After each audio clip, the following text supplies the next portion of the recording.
we go. I do believe we are live.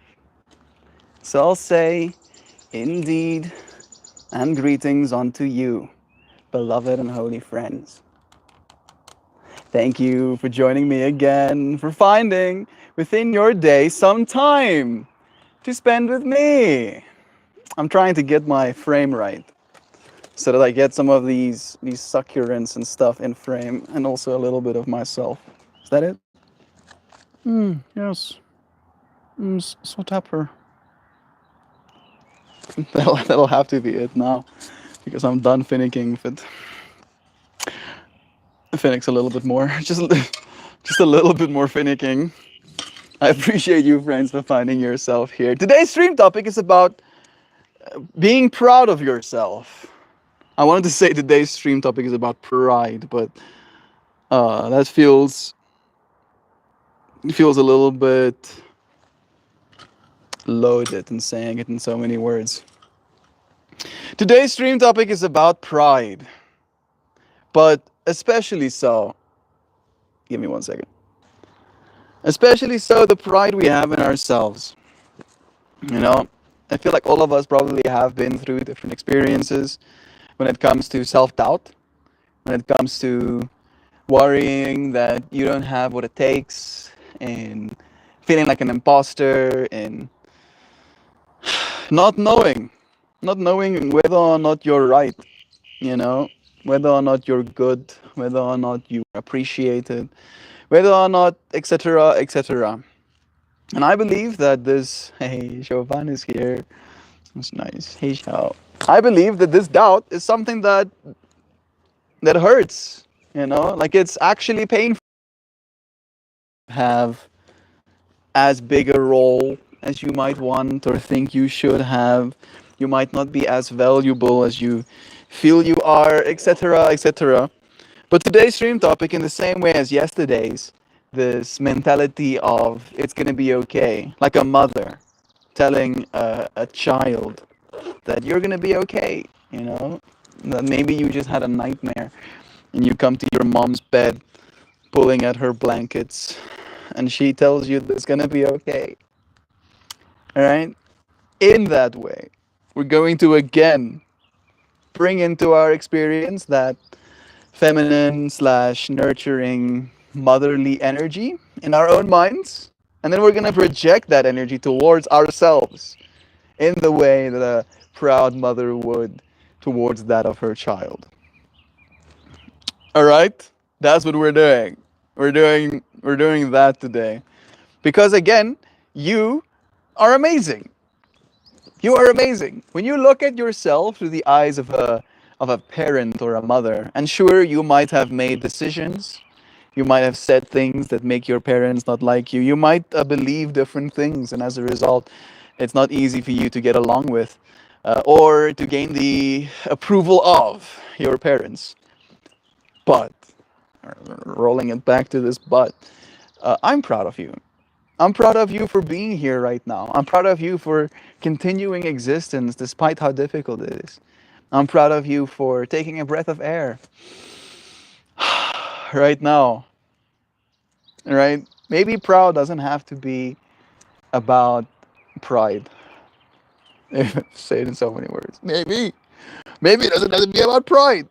I'm proud of you. Yo, thank you, Joe. Thank you. You really are. You know, you really are. It is nice. It's nice to feel like somebody is proud of you. And if nobody is proud of you, I'm proud of you. Me. And Jovan too. Like, look, I'm proud of you. She didn't specify who that you is. Hmm? I'm proud of you, friend. Thank you for being proud of me too. And if you don't feel like you are worthy of being proud of, then live in a way that you cannot help but. I have two strains in here. One of them is Hiroshima. One of them is Strawberry Fields. This is the Strawberry Fields Nug. It's so interesting to see how visually different they are. I shouldn't be doing this, but This one has a little bit more orangey bits. I'm gonna get a piece of Strawberry Fields. This is Sativa, so it should be a little bit more cerebral, a little bit more mental.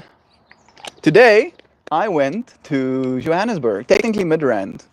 I went to Midrand to go and demo my media.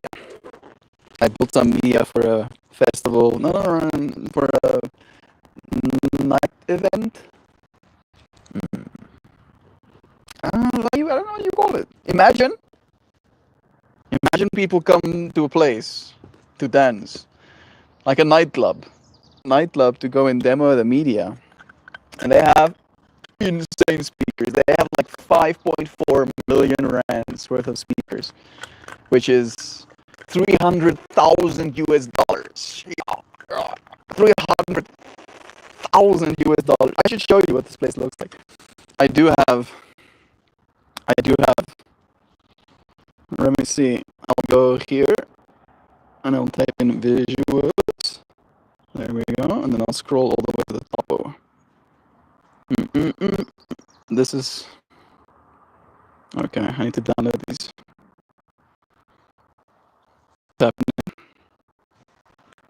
It's happening. So this venue exists. So I'm not technically. I won't show you the actual media I made because you'll have to come into the event to see that. But that's what I should up my brightness. My brightness is already upped.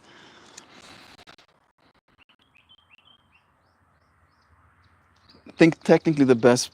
I'll show you this. Yeah, so that's the place.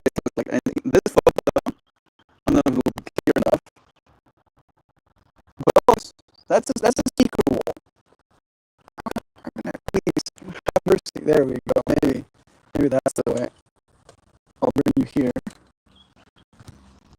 There we go. So those are 18-inch subs. And there's 1, 2, 3, 4, and I'm pretty sure they're dual 18-inch subs. Then there's like horns with subs in them as well. Then there's like a whole sub array at the bottom there, and they have twice. Audio is kind of crack-a-lacking. Did that fix things? Do let me know. Is it better? I cannot continue unless I know. It is better, Melt. It is so fantabulous. I think it be fixed. Yeah. Okay. Thank you, Joe. Thank you for letting me know. I do appreciate that. Oh, yeah. It better. Perfect. So, dual 18-inch. And then again, as I said, I wonder if the photos will show. Yeah, so here is from the DJ side, right? Then there's that sub wall, and then there's the other sub wall. So they have twice that sound. And I go there to make sure that all of my media, works essentially. Make sure that when I hit the buttons, things go on and things go off. And I basically finish up way earlier than I anticipated I was going to. And then I just spent some time with the crew playing my music. What kind of music do they play? Is this the Conclave event? The visuals I made for that venue is for the Conclave event, so drum and bass. But the music that I played on those speakers today was, you wouldn't be able to guess, Cytrons. And it was fun. I played with Steve. I got to meet Deerwald again. Me and Deerwald went to the same high school. And then I just randomly meet him working for that venue. It was kind of trippy. Was fun. It was fun.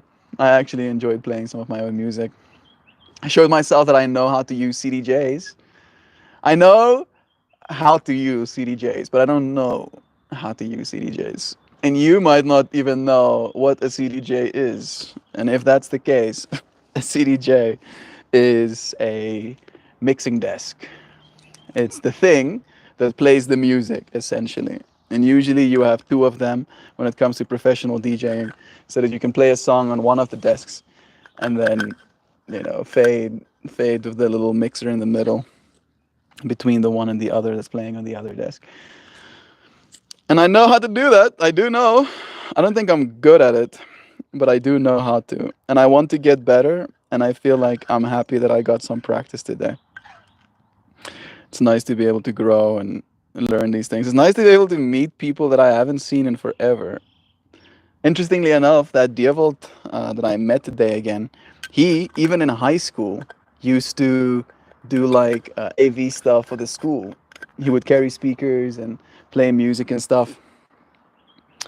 And now he's in the industry as well. The world was a dull, dark place before subwoofers. Yeah, Mojo. And again, I'm still hyping on that other venue, but that venue has 16 dual 18-inch woofers as just their bass drums, right? Right? Isn't that crazy? I think that's pretty crazy. I think it's fucking bonkers. I think it's very bonkers. It's very cool. Three Joes in chat: Mojo, Pojo, and Jojo. Jovan. So nice having all of you here with me. Sending you blessings. The Joes.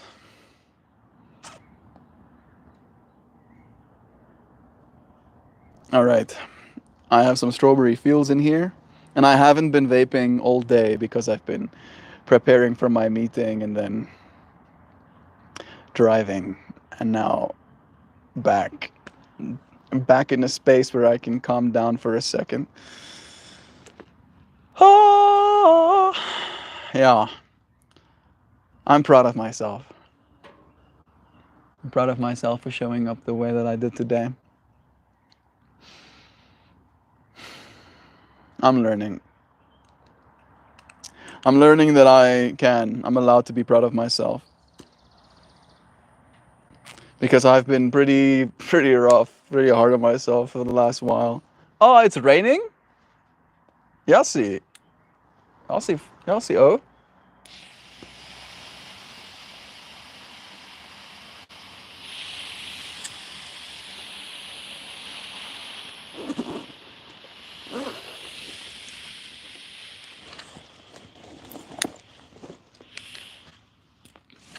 Oh, well,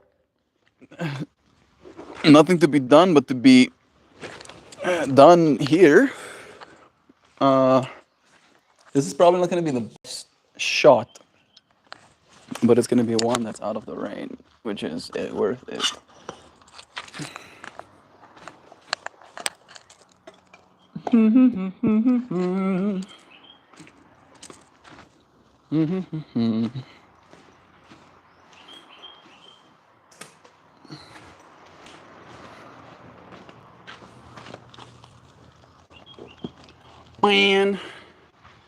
Man, them rocks. Them rocks are definitely better looking.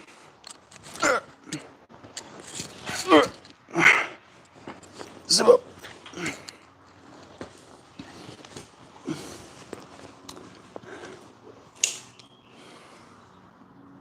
there we go. We still got some lighting going at least. That didn't just get super bad. Three Joes in chat. Bless all of you once again. I am feeling some things, it seems. What am I feeling?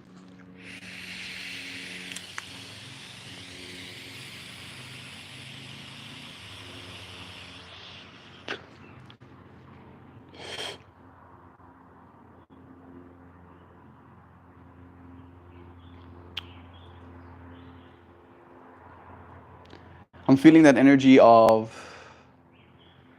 not being proud of myself, honestly. Honestly, that's interestingly enough the experience I'm faced with right now. It's like I have given myself so many things, and maybe that's something to consider in today's stream topic. That being proud of yourself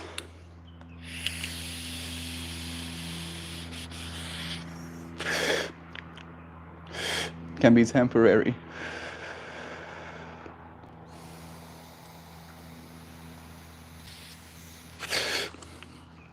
And then to bring it back to that it's not supposed to be. that if we were doing it right, if we were proud of ourselves just simply for being, proud of ourselves for participating in this experience, participating in existence itself, then goodness, why would our pride in ourselves ever falter? Right? I don't know if you go through this. Maybe you can tell me. Maybe you can tell me. Is pride in yourself also something that seems to be fleeting in your experience? I don't know if I can be proud of myself for longer than an hour, almost. Maybe a little bit longer than an hour. Maybe 24 hours I can be proud of myself. And then that energy diminishes or dissipates or ceases to be again. And I have to go and seek. Is being proud of yourself something directly attached to dopamine? It might be. This is getting rained on. It might actually be.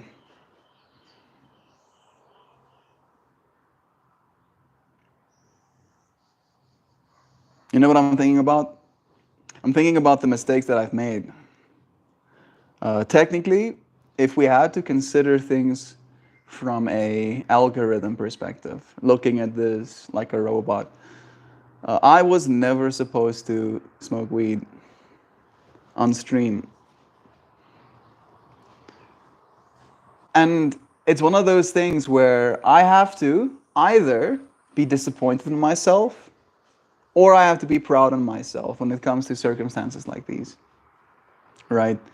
The disappointed in myself version is like, oh, you could have had a lot more growth. There would have been a lot more brands, if you will, interested in supporting your work because you're not attaching yourself to something that is, because of this time in history, a little bit controversial.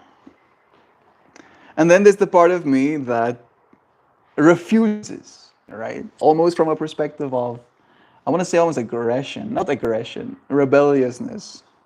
There's a type of aggression and rebelliousness, right? There can be. But a rebelliousness towards the wants of the world, of what the world wants me to be, of how I'm supposed to be acting. And it is hard. It is so hard for me to almost, I want to say the word maintain that state of self-pride as well. You know, I want to say it feels like I'm slipping in some ways. Feels like I'm slipping. Feels like I'm doing things that I am not proud of, right? More these days than I am. And it literally is like work. It's just work. I don't know if I'm proud of work necessarily. I'm proud of getting the work done. Maybe I'm proud of my work in some ways, right? I do appreciate the praise. But that doesn't give me proud. It doesn't give me the proud that I'm looking for, you know, which is interesting. It doesn't give me the lasting proud. Is there such a thing? Is there such a thing as proud that just lasts? Like you hit that button and then it stays lit. No, I don't think so. Jovan says, for some of us, it is so easy to talk ourselves down, especially if we grew from an extremely prideful upbringing. They call that egoism. That is very interesting. An extremely prideful upbringing.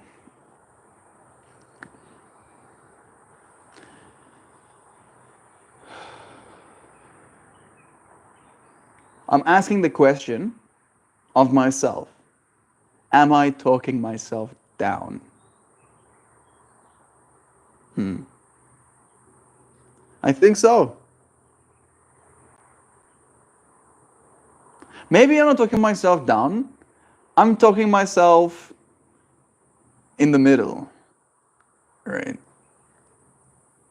Like when I talk about myself, try to at least, especially in the real world, try to liken whatever it is I'm talking to something that you could do. Right? Maybe that's, like, it still sounds silly to not be proud of myself for that reason, but am I only proud of something only I can do? Right? To give you an idea, when it comes to like proud, that feeling of proud, And to kind of like liken it to wanting it to remain consistent and solid, this thing we're doing right now, the fact that today is day 1409, it's something I'm very proud of, right? Because it's something that I had to do, one, and it's something that I cannot undo, two. Right? I cannot undo all of the work I've done in that way. Maybe that's what we're supposed to be proud of. Our work can be undone depending on what environment we find ourselves in, unfortunately. You might be a landscaper and someone can rip up your trees and try something else. Pojo says, a couple of months ago, I dropped a cinder block on my big toe. Last week, the nail popped off, but only partially. Now I have the scariest hangnail situation I have ever faced. Woo! Oh, ugh. I hope you get better soon, bro. Keep it disinfected. Yes, that's my mind is like, oh, pick it up. Jovan, yes, definitely. The voices definitely shape our internal monologue. One of those internal monologues, and I have talked about this on stream before. Give me 1 second. Back again. And I have talked about this on stream before, is the relationship that I had with my mother growing up. Right? I want to say the words unfortunately, but it's more a matter of just how it be. It's not really unfortunate, it's kind of mid. It's kind of mid. Is the fact that my mom was very vocal and critical of my weight as I was growing up. Right? Like I was pretty much always a fat kid my whole life. I was always the kid that was heavier than everyone else. And then I got into high school and I basically got my adult body when I was 14. It sucked. The getting it part because I had extreme growth pains. Like I think I grew something like 5 centimeters since I was 14, which is 2 inches. I've only grown like 2 inches since I was 14, right? So that much shorter version of me. Where was I going with this? Internal monologue. My mom. Yeah. So I grew up, right? I gained as much surface area as I could realistically expect. And I still, at that point in my life, was consuming way too much calories. And I got progressively fatter and fatter. And my mom, yeah, see, my mom was like, as I'm thinking about it, was so aggressive about making me aware of the fact, right? Like she would pinch, like if she would see me sit down or something, and she would see like my love handle like popping over my pants, she would like come and pinch it, and she would tell me,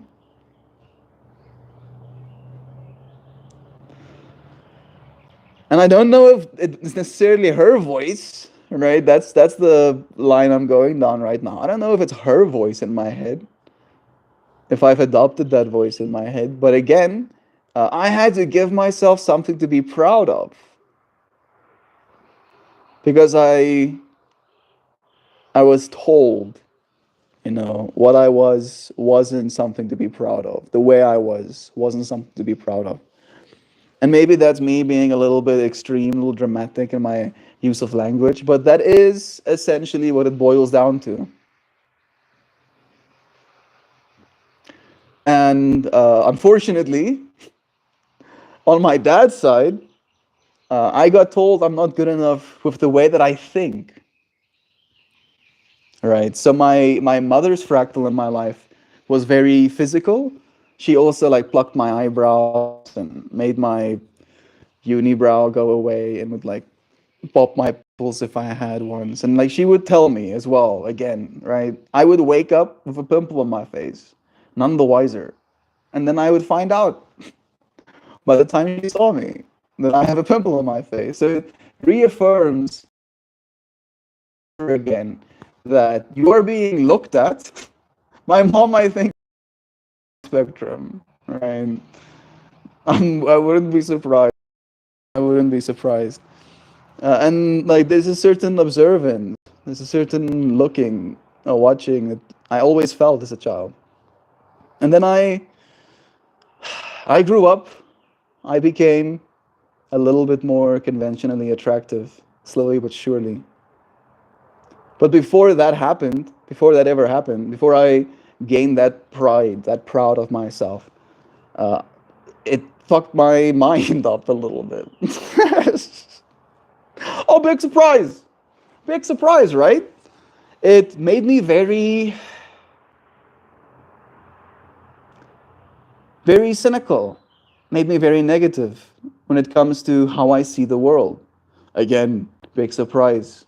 Almost like having a ceaseless, reaffirmed narrative that you're supposed to find fault in everything that you're looking at is going to help you find fault in everything that you're looking at. And so I did. So I did. I found fault. And I felt pride. Bringing it back to that as a stream topic, I felt pride in judging things and finding fault within, both within myself and within others, right? Finding fault within the narratives that we perpetuate, finding fault within religion, finding fault in my parents, finding fault in the world, finding fault in the cracks in the concrete, right? Just like in that state, looking for what's wrong. And that's the my mind getting fucked up part, right? Wasn't good for me. Wasn't good for the way that I saw other people. Wasn't good for the way that I saw myself. And in a way, in a way, it was killing me. Right? It was me who had to try and kill myself ultimately, but that was what was killing me. Looking for looking for why I'm not supposed to be here almost, right?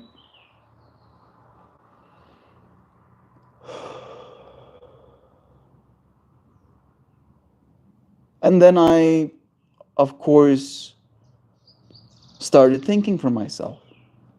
Uh, Again, in hindsight, maybe I was thinking very negatively, right? And I was seeing things from that perspective. But I couldn't abide by the religion and by the teachings, if you will, that my father taught me my whole life. Sun King, hey friend, it's nice having you here. And, as a result, I went from feeling insecure about my physical form, about this thing that I exist as, to being insecure about my spiritual form, my mental form, my etheric body, this thing that I am, that is all of my ideas, all of my thoughts, all of my hopes and dreams, all of my understanding, all of my certainty, all of my experience, all of my perspective, all of that. I made it to vertical. Thank you, Sun King. All of that I was told to not be proud of, right? I was told that that's not something to be proud of. And it's been a journey not believing that stuff. As Jovan said, getting out of that egoism. And I don't think I'm nearly out of that tunnel just yet, right? Maybe we can think of it as a cave, right? I can see the light. I can see there's lights somewhere there, but I am still hearing the echoes that cave holds on to, ultimately. Oh, that was nice getting all of that off. Mm, Humans aren't perfect, says Mojo. Everybody knows that. But for some reason, it's hard for us to give ourselves the slack in the way we freely give it to others. It's true.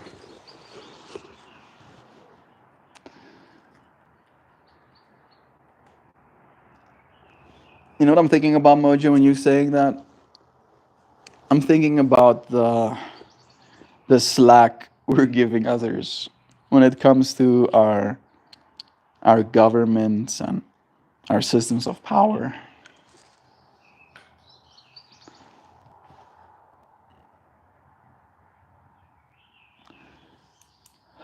To the versions of ourselves that refuses to think about certain things. And I'm versions of the self that does that. And I don't know if I should be proud of that version of me. But it is a challenge we'll continue to be, facing for the rest of our experience, I guess. Even if we face that challenge within ourselves, letting ourselves off the hook too much, dismissing, right? That dismissive energy.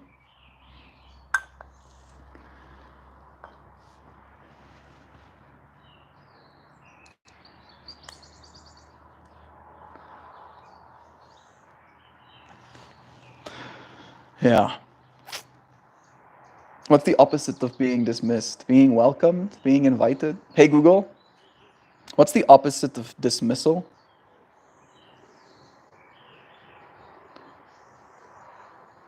A recruitment or acceptance.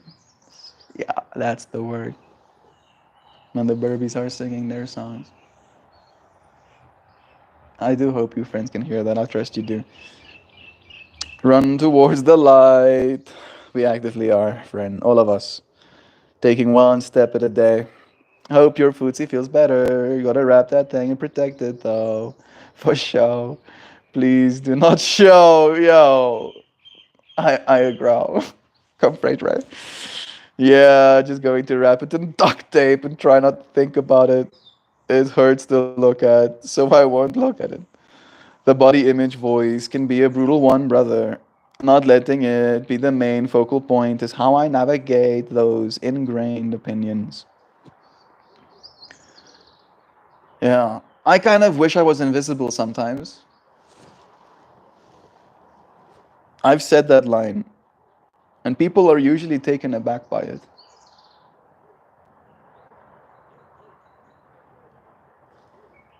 But it is true. Being invisible sounds peaceful. I can see, but you can't see me. That sounds extremely peaceful, but also lonely.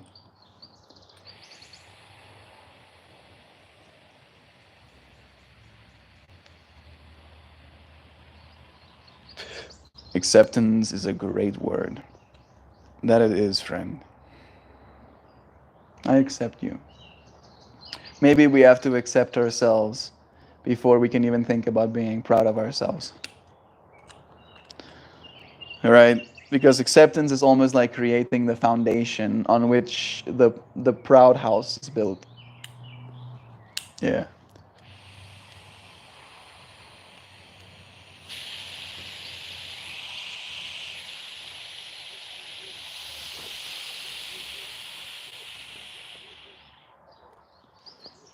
Parents are just kids having kids. It's easy to see the faults, but the work is in us breaking down the patterns.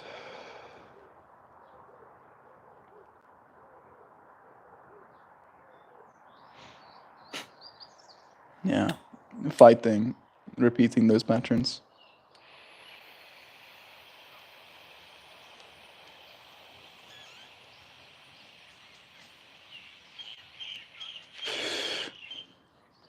Run barefoot through the grass, butt naked, and stand butt naked in the sunlight. Walk gently towards the sun, Joe says, and then it's like, no. Run. Run barefoot. Don't hide yourself. I too suffered and do suffer pain from childhood. And now I move on from it. I use my past as a tool to help others. That is exactly what we're supposed to do. You're right, Sun King. You are right.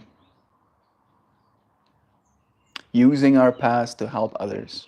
Using our past to see others. right?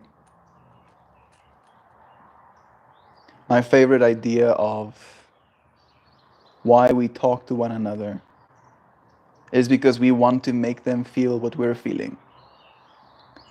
And that could go down the rabbit hole of trying to get something done as a project or as a product or, you know, as a romantic pursuit. You want the other person to feel what you're feeling. And in that way, when I think about the past, all of us have some sort of trauma, right? Some experience of hardship that is so uniquely ours and yet in that way is shared amongst all of us.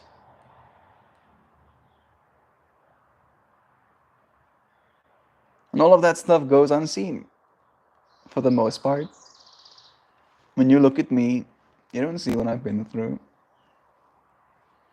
You see my form. And maybe you can see how good I've been taking care of myself based on what my form looks like. And I'm very self conscious about that.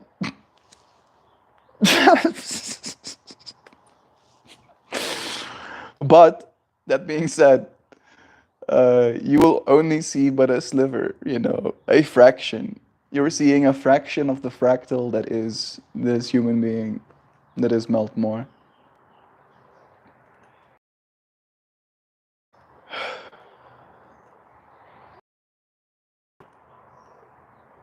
You can only see part. You can only see in part. That is kind of wild, isn't it? We should have a whole stream topic about that. When you look at people, you see but parts of themselves. Because the what themselves is, what the you are's, is not just this thing you are right now, right? It's not. You have been so many things as this thing. You have experienced so many things. You have been in so many places as this thing. And that is also you.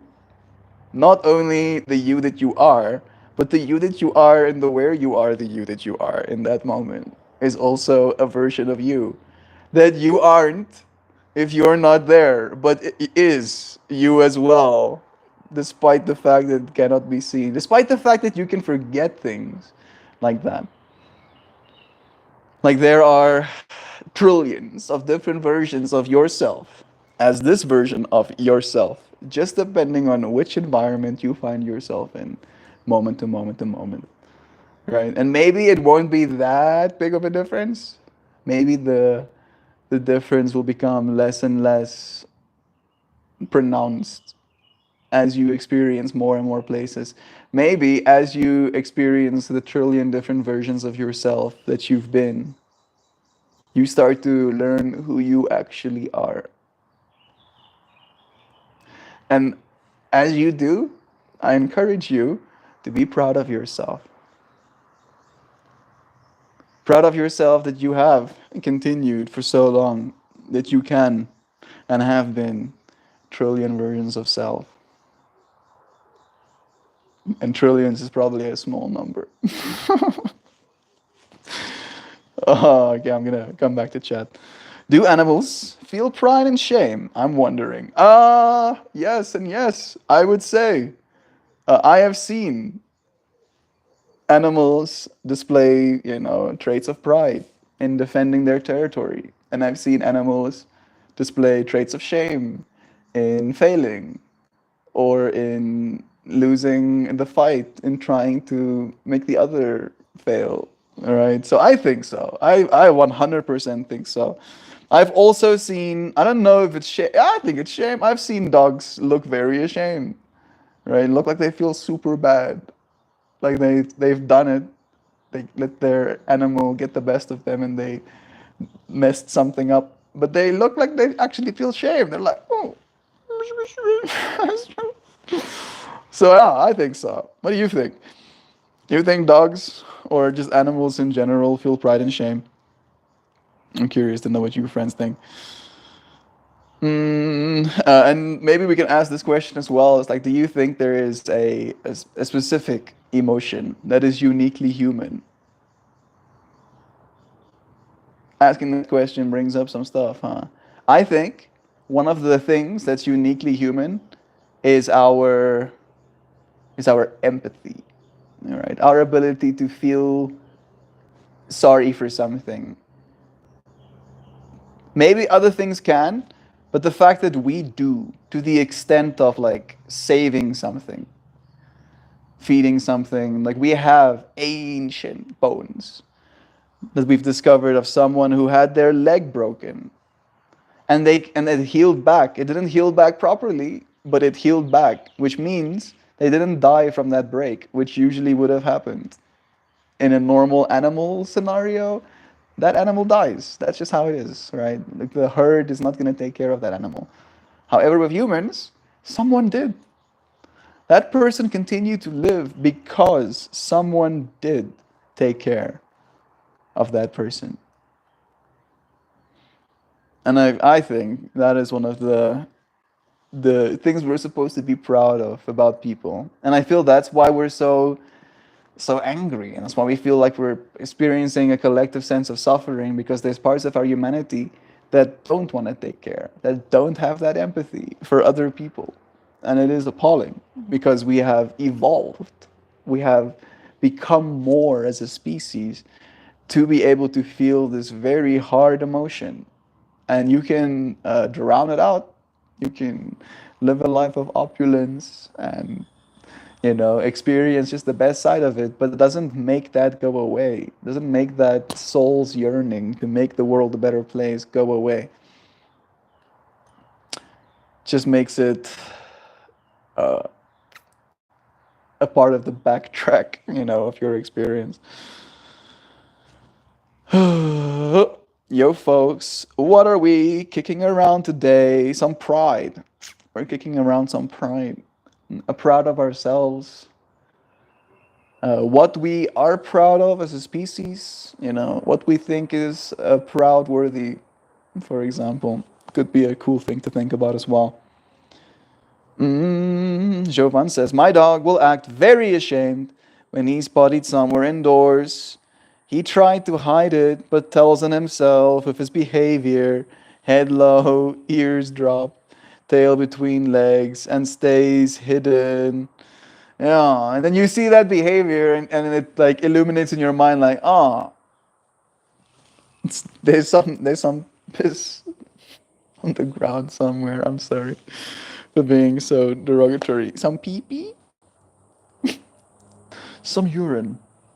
There is urine somewhere in my vicinity. I should not be wearing socks right now. I don't know. Like, you have a flashlight? What helps you discover? Get a reflection on that stuff. I'm sorry, Joe. Thank you for your patience and your compassion and empathy. This too shall pass. I haven't said those words in a long time, but I feel it's very apt. I look at everyone like a fellow traveler on his uncharted labyrinth. We all carry a lantern and a map of the pathways we have walked. When we meet ourselves on this journey, we get to exchange stories and share our maps. I like that. Yeah. Showing people where not to go. Like, you see here, not a good place to be. I'll go there. Here's a nice place. Very nice. Here, this one's good. Not this one. Sam, I missed your comment. Hi, friend. Hey, Sam, again. I don't know if she's here. She might be. I look at everyone, bless again. I really super like the way that looks, right? It is very nice. It's a nice analogy. Have I been painting a good map? My map, yo, feels like it started from this perspective of me believing that I got it kind of figured out. And then I showed up with a few friends to talk about that, right? To consciously evolve, to realize that, okay, if we're figuring it out as a species, what does that look like, right? And it's still pompous of me to think that I have it figured out. And have it figured out just goes to the extent of love is true, right? That is the way we're supposed to live, both as a person and as a society. That we should ensure if an alien species had to witness what we were doing, they had to come to the conclusion, oh, love is true. If you want to think of it from an AI perspective, if AI had to analyze all of our collective human actions, it has to come to the conclusion that love equals true, right? That needs to be the truth statement as the period at the end of our existence or at the start of our new existence. And that looks like taking care of people. That looks like making sure people have access to medical resources, make sure people have access to healthy foods, make sure people have access to energy and a place to live. And all of that stuff is not undoable, right? It's not like we're expecting too much. There can still exist luxury vehicles, luxury brands, jewelries, and fancy clothings, and artworks, caviar, if you so fancy. Like that stuff doesn't have to go away. But goodness, what are we doing? Can we be proud of ourselves as a species with where we're at right now? Like my mind just like flashed. No, please, too much. What I can, maybe we can roll ourselves back in this way. What I can do and I can be proud of is you, right? And maybe that makes you feel a certain way, and me saying that again. But I do feel a certain pride, a pride in myself as well. I'm willing to acknowledge that ego attachment. But I'm proud of the fact that we can come together like this and have a conversation.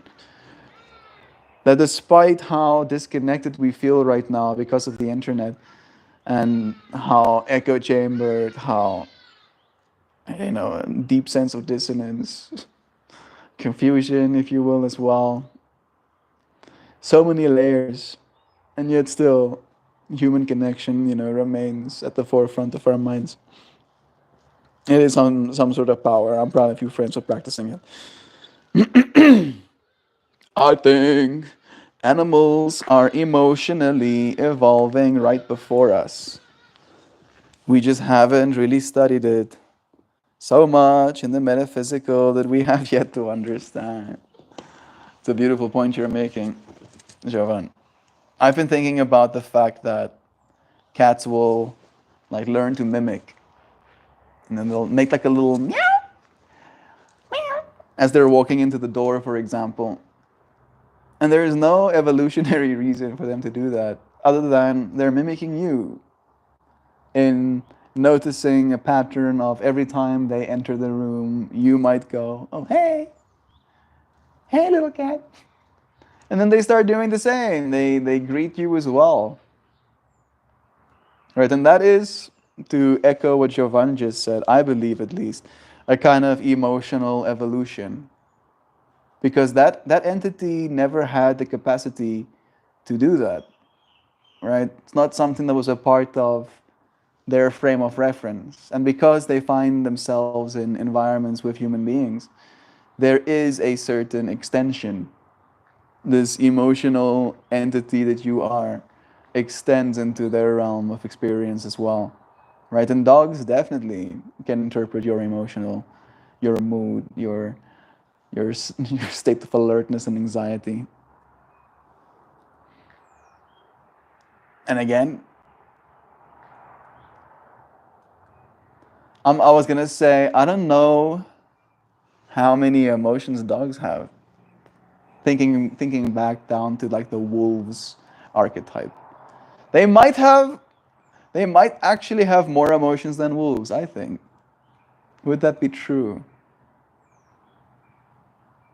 Again, thinking about this emotional evolution that Jovan is talking about. A Barbie just came and landed on the pillar. He has a little white fleck on his shoulder, mostly black and a brown little body. I would try and show you, but he's gonna fly away as soon as I move more than I am. He is watching. Hello! Hello, Barbie! There he goes. Sam, love again.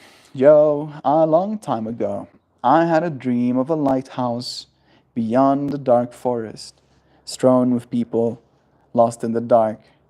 I had a lantern in my possession, and it was my duty to help guide them through. That's an interesting dream to have, Sam. How have you been interpreting that?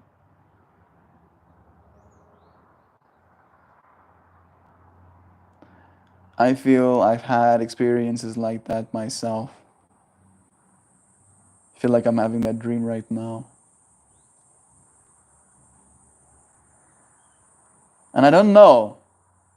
I don't know if we are in a place of darkness necessarily. I feel we're very much in a place of in between. I think that's why all of us are so anxious, right? Maybe this is a hot take. You think it's a hot take? I don't think we're in bad times right now. I think we're in the in between times.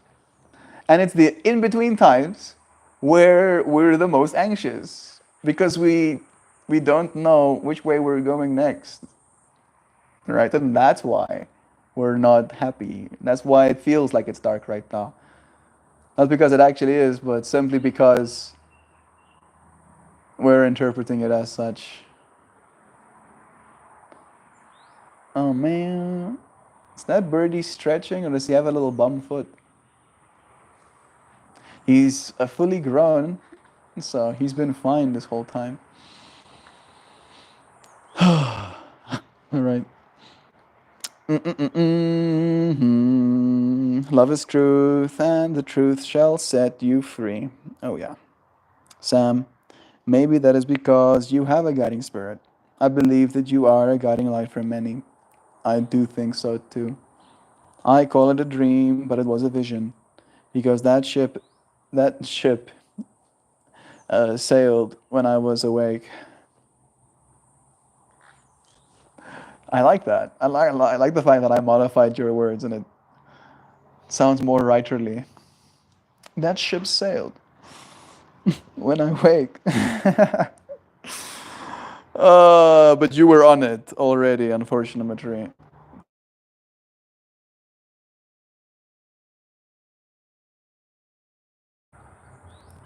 Guiding light. What has been my guiding light? Love automatically comes up as the answer. But it feels like that's too simple, right? Oh, Mel, I can't just be guided by light. I need a little bit more direction than that. Do you?